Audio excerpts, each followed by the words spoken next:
Perkenalkan, kita dari kelompok 2 akan menjelaskan konsep manusia sebagai makhluk Tuhan. Anggota kelompoknya ada Ibnu Niswar, Bunga Rosmawati, Rania Yuhanifa, Rosa Aswa Damayanti. Karakteristik manusia sebagai makhluk Tuhan. Manusia adalah makhluk bertuhan. Pola pemikiran ini bertolak belakang dari pandangan manusia sebagai makhluk homo religius. Sebagai makhluk religius, manusia sadar dan meyakinkan akan adanya kekuatan supranatural dalam dirinya. Sesuatu yang disebut supranatural itu dalam sejarah manusia disebut Tuhan. Karakteristik manusia sebagai makhluk Tuhan. A. Mengaku kebesaran dan keagungan Tuhan yang mewujudkan dengan berbagai cara. B. Menyadari bahwa dunia serta isinya adalah ciptaan Tuhan. C. Manusia dianugerahi akal dan budi yang dapat dikembangkan secara maksimal. D. Manusia memiliki keterbatasan yang kadang suka dijelaskan. Baik, selanjutnya saya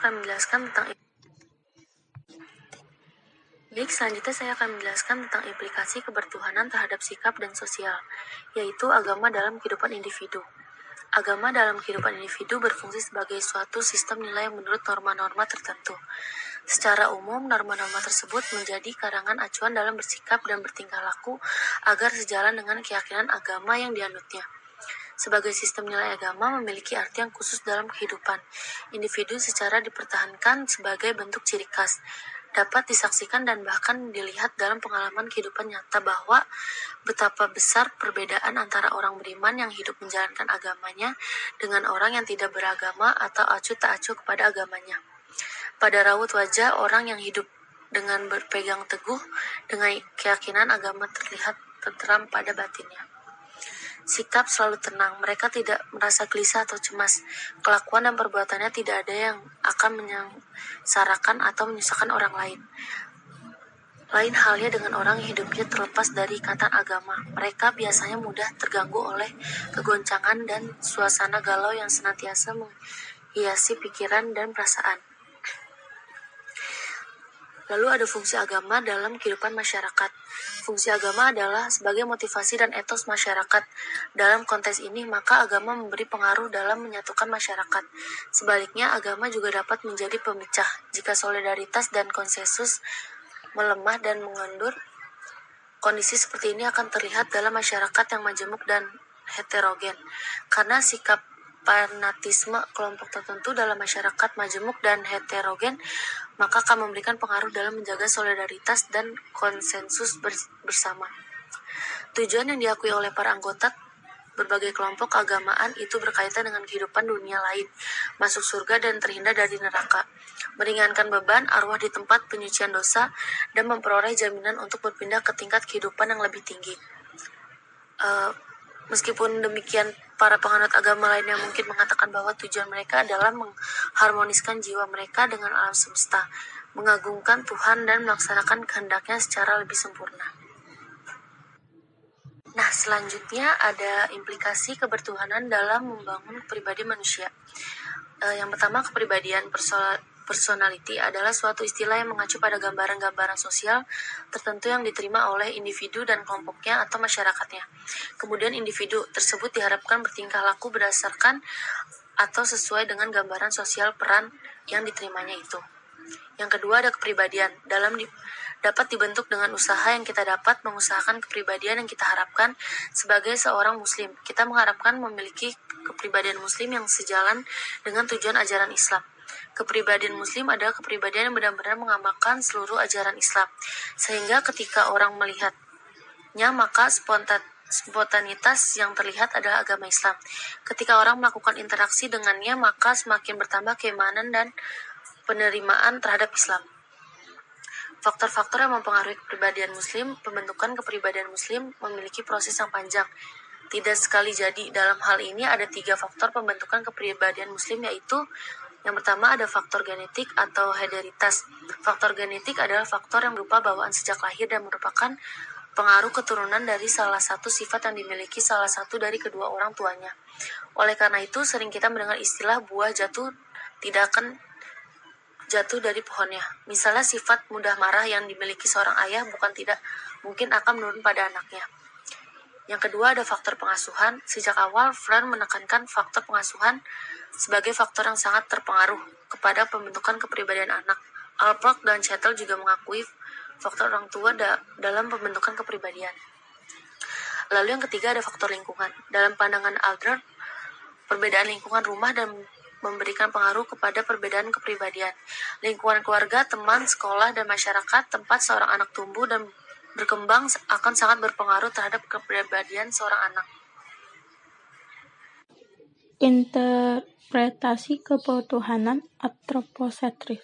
Antroposentris adalah paham bahwa manusia adalah spesies paling pusat dan penting daripada spesies hewan, atau penilaian kenyataan melalui sudut pandang manusia yang eksklusif.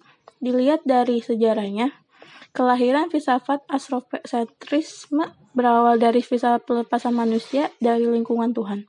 Pada abad pertengahan tepatnya, alam pikiran dunia barat dipenuhi dengan pikiran mitologis, yaitu berakar pada mitologi Yunani. Saat itu barat benar-benar terkukuh di dalam paham keagamaan bahwa seolah-olah Tuhan itu melenggu manusia. Paradigma tersebut mulai ditinggalkan dengan munculnya Renaissance dan muncul pemikiran bahwa manusia adalah pusat segala sesuatu. Tuhan dan dewa-dewa hanya dianggap sebagai mitos. Muncullah pemandangan antroposentrisme yang muncul sebagai pendongkrak pandangan keagamaan mitologi secara revolusi. Pandangan antroposentrisme atau juga lazim dikenal dengan humanisme beranggapan bahwa kehidupan tidak berpusat pada Tuhan, melainkan manusia. Manusialah penguasa realitas yang menentukan nasibnya sendiri dan kebenaran. Karenanya, Tuhan dan kitab-kitab suci tidak diperlukan lagi. Antroposentrisme sejatinya hadir dengan datangnya rasionalisme yang tidak lagi percaya lagi bahwa hukum alam bersifat mutlak. Selanjutnya ada konsep diri manusia Islami. Seorang muslim wajib beriman kepada Allah dan tidak menyembah selain Allah Subhanahu wa Ta'ala. Artinya, dia akan selalu taat beribadah dan selalu menjalankan perintahnya dengan idealismenya dan tidak pernah meninggalkan prinsip yang dia pegang meskipun dia harus berhadapan dengan resiko maupun tantangan. Selanjutnya, seorang muslim yang konsisten akan dapat mengontrol dirinya dan mengendalikan emosinya dengan baik. Dia kembali ke belakang meskipun dia dalam situasi yang betul-betul tertekan. Gaya perilaku ini bisa menciptakan kepercayaan diri, integritas, dan kemampuan pengendalian stres yang kuat. Dengan demikian, konsep diri seorang muslim adalah sesuatu yang presentasikan tentang dirinya. Artinya, sejauh mana dia mengevaluasi kualitas dirinya sebagai seorang muslim, keimanannya kepada Allah, dan perbuatan baiknya berdasarkan pada ajaran-ajaran Islam. Evaluasi ini tentunya jarang dilakukan karena mengandung unsur bias subjektif yang tinggi. Namun ini merupakan salah satu ajaran Islam yang prinsip. Karena setiap muslim seharusnya mengevaluasi dirinya sebelum ia nantinya dievaluasi di hadapan Allah. Tugas dan peran manusia sebagai hamba dan khalifah Allah. Manusia sebagai makhluk Allah mempunyai tugas utama, yaitu 1. Sebagai Abdullah, yakni hamba Allah yang harus tunduk dan taat terhadap segala aturan dan kehendaknya, serta mengabdi hanya kepadanya.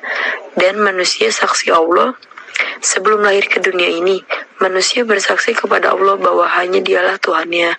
Dan yang ketiga, menjadi khalifah Allah, yaitu perwakilan Allah untuk berbuat sesuai dengan misi yang telah ditentukan Allah sebelum manusia dilahirkan, yaitu untuk memakmurkan bumi. Khalifah Allah yang dimaksud bukanlah suatu jabatan sebagai raja atau presiden, tetapi yang dimaksud sebagai khalifah di sini adalah seorang pemimpin Islam yang mampu memakmurkan alam dengan syariah-syariah yang telah diajarkan Rasulullah kepada umat manusia. Karakter-karakter positif dalam pengembangan diri sesuai dengan profesinya. Kompetensi kepribadian berdasarkan Undang-Undang Nomor 14 2005 diartikan sebagai kemampuan pribadi yang mantap, berakhlak mulia, arif dan berwibawa, serta menjadi teladan peserta didik. Kemampuan pribadi guru berkaitan dengan karakter kepribadian dan karakter guru sebagai pendidik, berpengaruh terhadap keberhasilan pengembangan sumber daya manusia. Kepribadian guru merupakan faktor penentuan keberhasilan belajar siswa. Kepribadian turut menentukan apakah guru seorang pendidik dan pembina yang baik bagi seluruh siswa atau tidak. Karakteristik kepribadian guru akan termanifestasikan dalam bentuk sikapnya dalam berinteraksi dengan siswa di kelas. Adapun guru-guru yang baik dan efektif akan memperlihatkan sikapnya terhadap siswa sebagai yang dijelaskan berikut ini, yaitu yang pertama, kesediaan untuk menjadi lebih fleksibel. Yang kedua, B, kemampuan berempatik peka terhadap kebutuhan siswa. C, kemampuan untuk mempersonalisasikan pengajaran mereka. D, sikap menguatkan yang apresiatif. E, gaya mengajar yang hangat dan menyenangkan bagi siswanya. F, mampu menata dan mengolah emosinya. Tugas dan kewajiban manusia terhadap alam semesta. Merenungkan dan mentafakuri kejadian alam semesta dan alam lingkungannya sebagai firman Allah dalam surat Al-Yunus ayat 101. Allah berfirman, A'udzubillahi minasyaitonirrajim. Bismillahirrahmanirrahim. Kulin zuri maza fi samawati wal ardi wa ma tugni ayatu wan nuru an qawli la yu'minun. Artinya, katakanlah, perhatikanlah apa yang ada di langit dan di bumi. Tidaklah bermanfaat tanda kekuasaan Allah dan Rasul-Rasul yang memberi peringatan bagi orang-orang yang tidak beriman.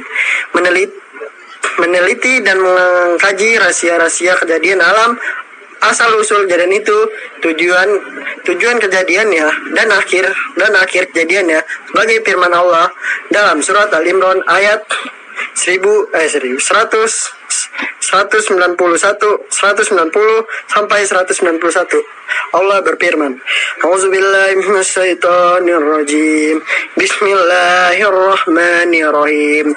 Inni fi khalqis samawati wal ardi wal tilafi wal laili wan nahari walayati li auli albab.